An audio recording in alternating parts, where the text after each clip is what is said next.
Hello everyone, my name is Ridhima and I am subject matter expert at Physics Wala. So I welcome you all at my YouTube channel. तो आज की video में आपने देख ही लिया होगा कि मैं बताऊंगी कि 2 महीने बचे हैं अब नीट के लिए, तो उसके लिए एक स्मार्ट स्ट्रैटेजी फॉलो करना बहुत इंपॉर्टेंट है, राइट। तो वो स्मार्ट स्ट्रैटेजी के लिए आज हम यहाँ पर इस वीडियो में बताएंगे आपको कि क्या वो स्मार्ट स्ट्रैटेजी आप फॉलो कर सकते हैं to crack your NEET. And trust me, it's not difficult, क्योंकि आपने 2 साल बहुत मेहनत की है and this is the right time कि उस मेहनत को आपका जो रिजल्ट है वो दिखेगा इन 2 महीनों में। तो यस, लेट्स गेट स्टार्टेड। तो जैसे कि अब हमारे पास सिर्फ 2 महीने रह गए हैं नीट में, तो देखो सबसे पहला पॉइंट, तो हमें जो सबसे पहली चीज़ जो स्मार्ट स्ट्रैटेजी के लिए इंपॉर्टेंट है, that is your smart plan, right. तो वो स्मार्ट प्लान में सबसे पहले तो जो स्टडी है वो तुम्हारे कितने घंटे की होनी चाहिए, सबसे पहला क्वेश्चन और सबसे मोस्ट आस्क्ड क्वेश्चन यही है कि कितने घंटे पढ़ना है।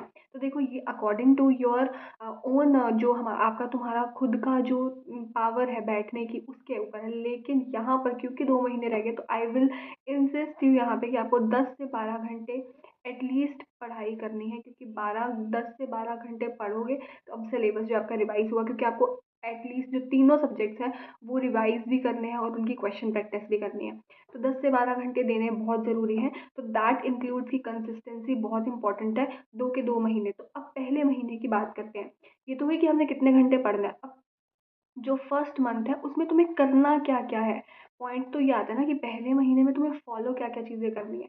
तो देखो सबसे पहले जो आपको फॉलो करना है दैट इज़ कि आपको फिजिक्स, केमिस्ट्री और बायोलॉजी तीनों को बैलेंस बनाना है। यानी कि अगर आप 12 घंटे पढ़ रहे हो तो एटलीस्ट 4 4 आवर्स में डिवाइड कर लो, ठीक है। तो 4 घंटे फिजिक्स पढ़ोगे, 4 घंटे केमिस्ट्री पढ़ोगे, 4 घंटे बायोलॉजी पढ़ोगे। एक्सेप्शनल केस ये कि अगर तुम्हारा कुछ ज़्यादा ही वीक है, से फिजिक्स बहुत ज़्यादा वीक है, तो थोड़ा सा टाइम ज़्यादा फिजिक्स को दोगे। अब इन इन तीनों को डिवाइड करने में अब तुम्हें सबसे पहले बायोलॉजी के लिए क्या करना है, again NCERT, very very important. NCERT तो तुम पढ़ोगे ही पढ़ोगे, लाइन टू लाइन। और मैं ये आपको डिस्क्लेमर देना चाहती हूँ यहाँ पे कि कोई भी नया मटेरियल इस टाइम पे मत उठाना। जो तुमने पढ़ा है बस उसी को ही तुम्हें अब रिवाइज करना है। कुछ भी न्यू मटेरियल टच नहीं करना। जो आपके नोट्स बने हुए हैं उन्हें चुपचाप से रिवाइज करो और प्रीवियस ईयर क्वेश्चंस लगाते जाओ, ठीक है। तो बायो के लिए तुम्हें क्या करनी है, NCERT line to line revise करनी है। केमिस्ट्री की भी तुम एनसीईआरटी पढ़ोगे और नोट्स जो हैं, तुम्हारे नोट्स जो बन रखे हैं, अब तुमने कोई कोचिंग ली है या वट एवर, जहाँ से भी तुमने नोट्स बना रखे हैं उनकी नोट्स और एनसीईआरटी, बायोलॉजी और केमिस्ट्री के लिए एनसीईआरटी पढ़िए, ठीक है। पहला हो गया एनसीईआरटी। उसके बाद तुम क्या कर सकते हो, यहाँ पर जो तुम्हारा पीवाईक्यूज है इन तीनों सब्जेक्ट्स के previous year questions, very important. Previous year questions जितने अटेम्प्ट कर सकते हो, पिछले जितने 35 सालों के भी कर सकते हो तो करो, क्योंकि उसमें से आपको बहुत ज़्यादा हेल्प मिलेगी to know the, to analyse कि क्या क्या चीज़ें पूछी जा सकती है, क्या क्या चीज़ें इंपॉर्टेंट है, क्या पढ़ना है क्या नहीं पढ़ना।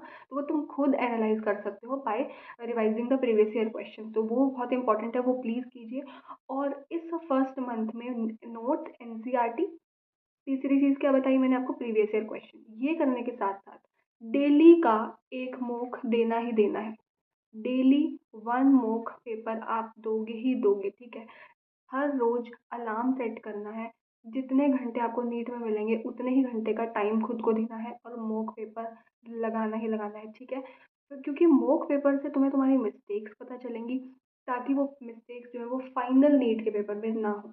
तो दैट इज़ वेरी इंपॉर्टेंट, इसीलिए मैं आपको बार बार बोलती हूँ कि mock paper revise, mock paper को करो और एनालाइज करो अपनी मिस्टेक्स को, ठीक है।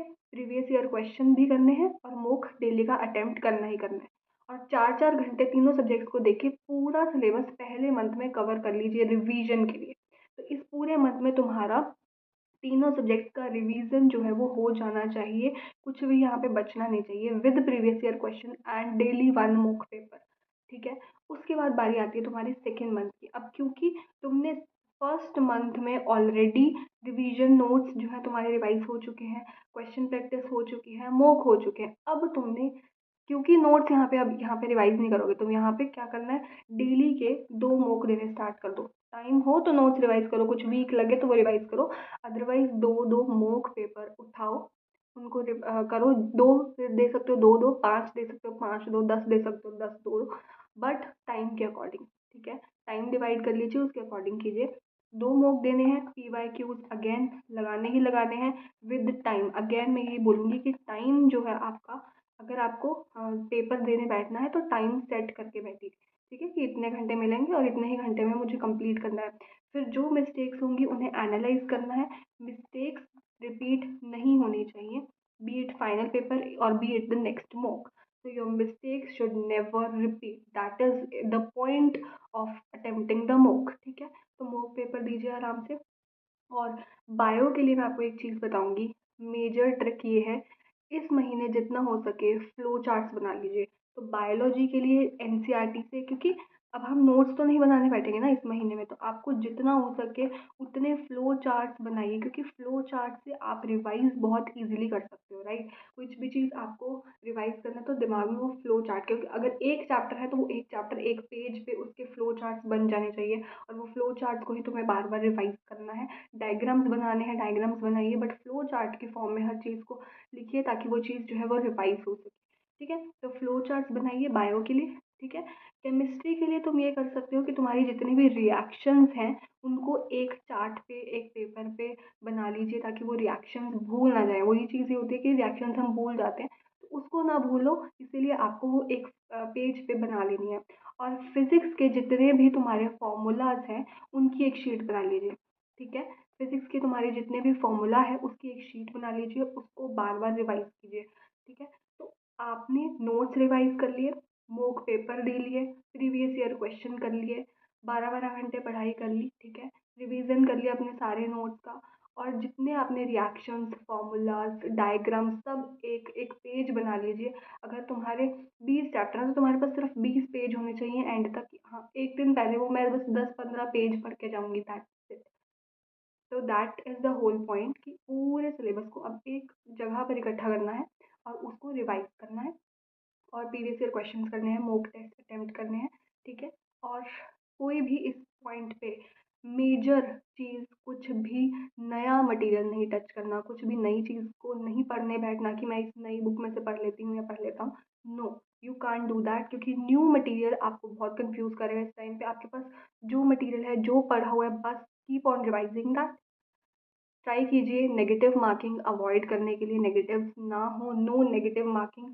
अगर श्योर नहीं हो किसी क्वेश्चन को लेके तो उसे प्लीज़ लीव इट। ट्राई करो कि नेगेटिव मार्किंग ना हो। नेगेटिव मार्किंग से ही आपका रैंक बहुत पीछे चला जाता है, तो नेगेटिव मार्किंग अवॉइड कीजिए। नेगेटिव मार्किंग नहीं करनी है, टाइम को मैनेज करना है अपना। ये ना हो कि आता सब है बट बहुत ही स्लो स्पीड है और टाइम नहीं मैनेज हो पा रहा है, या बहुत फास्ट फास्ट कर लिया और उसकी वजह से भी बहुत सिली मिस्टेक्स होगी, वो भी अवॉइड करना है। तो टाइम मैनेजमेंट इज़ इम्पॉर्टेंट, जो आपको मॉक पेपर सिखाएगा। ठीक है, उसके अलावा प्रैक्टिस कीजिए, क्वेश्चन प्रैक्टिस तो आप करेंगे ही इन 2 महीनों में। तो practice and time management, previous year question, no negative marking, ये सारी चीज़ें करोगे, फ्लो चार्ट्स बनाओगे, डायग्राम्स बनाओगे, ये सारी चीज़ें will help you a lot in your need. तो बॉटम लाइन में यही बोलूँगी, PYQs करो, मॉक करो। ठीक है, मिस्टेक्स को अवॉइड करो, अवॉइड मिस्टेक्स, और जितना हो सके उतने ज़्यादा फ्लो चार्ट्स बना के रिवाइज करो। फ्लो चार्ट्स बनाइए और जितना हो सके उतना ज़्यादा पढ़ाई करो, एटलीस्ट 10 से 12 घंटे, क्योंकि अब आखिरी शॉट है। It's the last shot that you are going to play. 2 साल की मेहनत विल डेफिनेटली अब कुछ ना कुछ रिजल्ट आएगा। So you have to be sure कि इन 2 महीनों में you have to work really hard. So all the very best, and this was about the video.